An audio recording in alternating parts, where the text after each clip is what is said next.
আসসালামু আলাইকুম ওরহমতুল্লাহ। Welcome to my channel.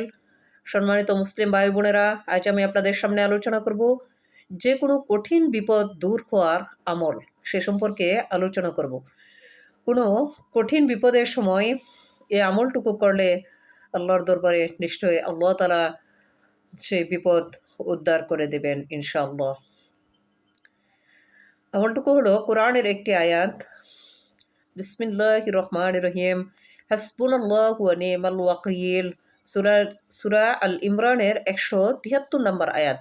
এই আয়াতের অর্থ হচ্ছে আল্লাহই আমাদের জন্য যথেষ্ট এবং উত্তম কার্যনির্বাহক। মহান আল্লাহ রব্বুল আলামিনই আমাদের জন্য যথেষ্ট এবং উত্তম কার্যনির্বাহক। হাসবুনাল্লাহু ওয়া নি'মাল ওয়াকিল। এই আয়াতের ফজিলত হচ্ছে যে কোনো কঠিন বিপদের সময় ফজর অথবা মাগরিবের নামাজের পর এই দোয়াটি 1000 বার পাঠ করিলে বিপদ দূর হইয়া যাইবে।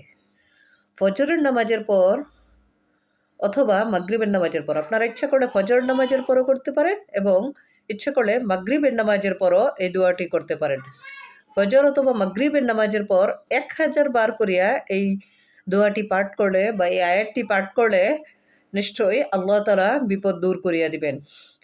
প্রতিদিন নির্ধারিত সময়ে 500 বার এই আয়াত পাঠ করলে আল্লাহ তাআলা রুজি রোজগার বৃদ্ধি করিয়া দিবেন। প্রতিদিন নির্ধারিত সময়ে 500 বার করে এই আয়াত পাঠ করলে আল্লাহ তাআলা মানুষের রুজি রোজগার বৃদ্ধি করিয়া দিবেন।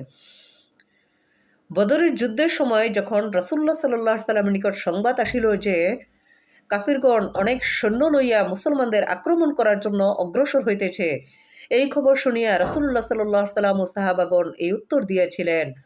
আল্লাহ এই উত্তরে সন্তুষ্ট হইয়া ওই যুদ্ধে মুসলমানদেরকে জয়যুক্ত করিয়া দিয়েছিলেন।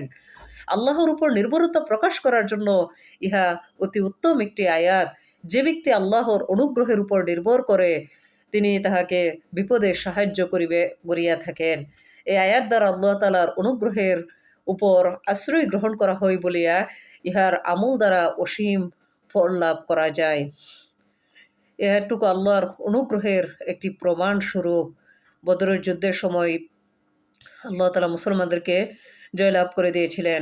এর দ্বারা মুসলমানগণ আল্লাহর কাছে সাহায্য প্রার্থনা করেছিলেন বা আল্লাহর অনুগ্রহ কামনা করেছিলেন। হাসবুনাল্লাহু ওয়া নি'মাল ওয়াকিল অর্থ আল্লাহই আমাদের জন্য যথেষ্ট এবং উত্তম কার্যনির্বাহক।